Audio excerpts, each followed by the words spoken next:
Hello everybody. Welcome to the SMUS MOOC on Universal Design, Accessibility Planning and Social Inclusion.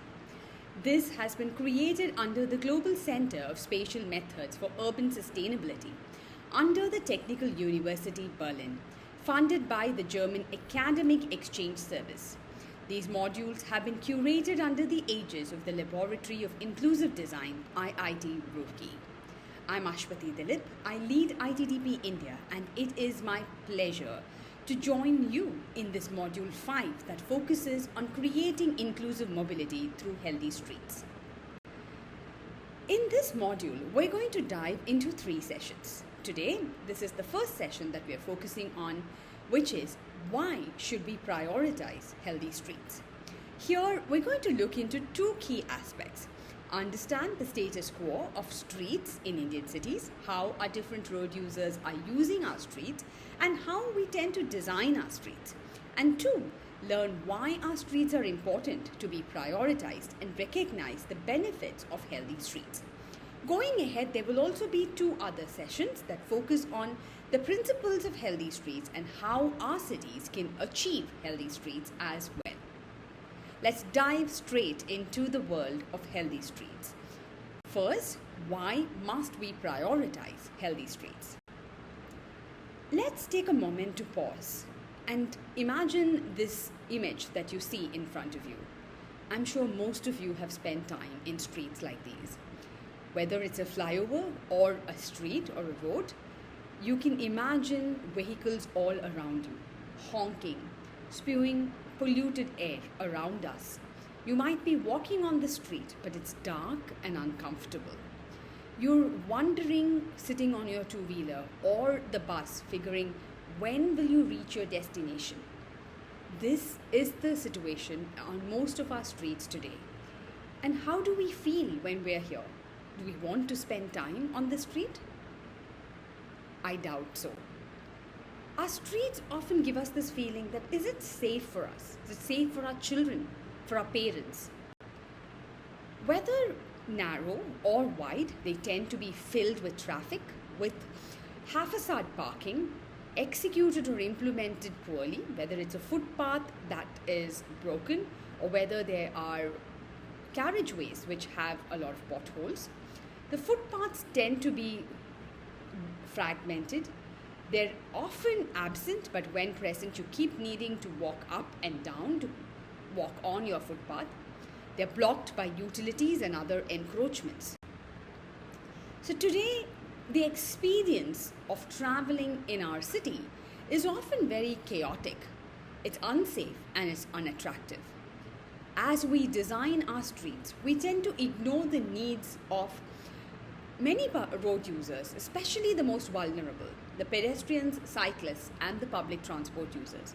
We tend to think of our streets only as conduits for vehicles. But streets are an important part of our everyday life.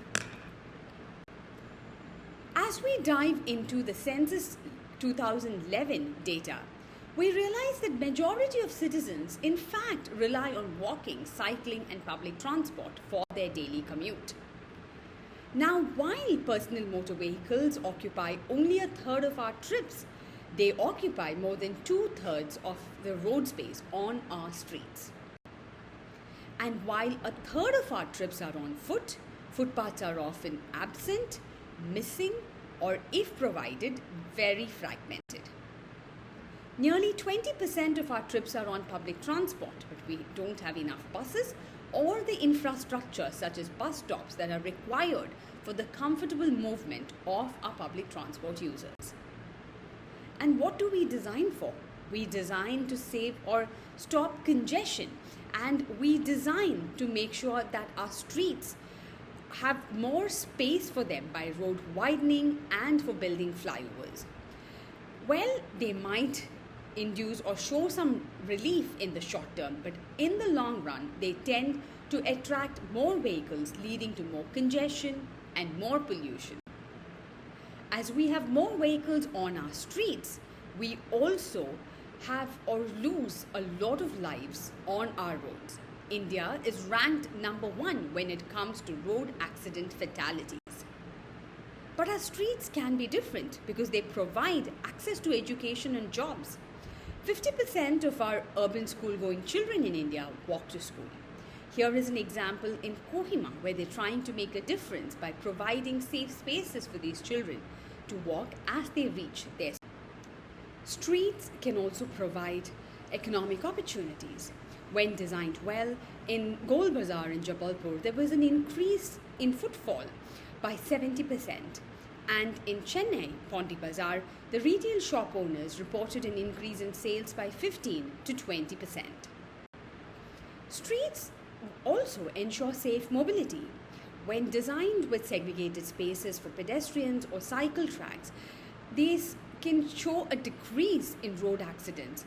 For example, in Jabalpur, there was a decrease in road accidents by 15%, while in New Town, Kolkata, women especially witnessed an improvement of personal safety by about 90%.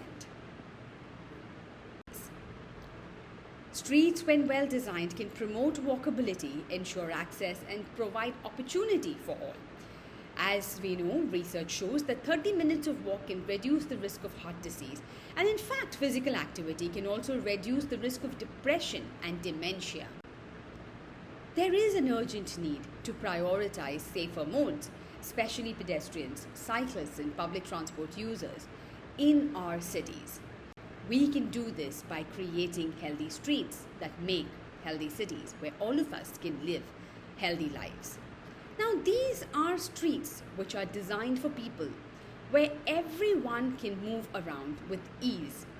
A city where the streets are well connected, where people prefer to walk, cycle, and use public transport over personalized vehicles. It is a city with pleasant and vibrant public spaces, where citizens linger, socialize, and visit local businesses. I hope you've enjoyed this experience of understanding why we need to prioritize healthy streets. Going ahead, we're going to dive into the principles of healthy streets. These modules are developed, our copyright work under the aegis of Laboratory of Inclusive Design, IIT Roorkee.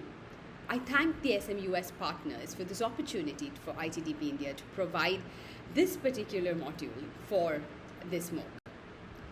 And thank you for your patient listening, and I hope you'll join us in the next 2 sessions. Looking forward to seeing you in the next session. Thank you.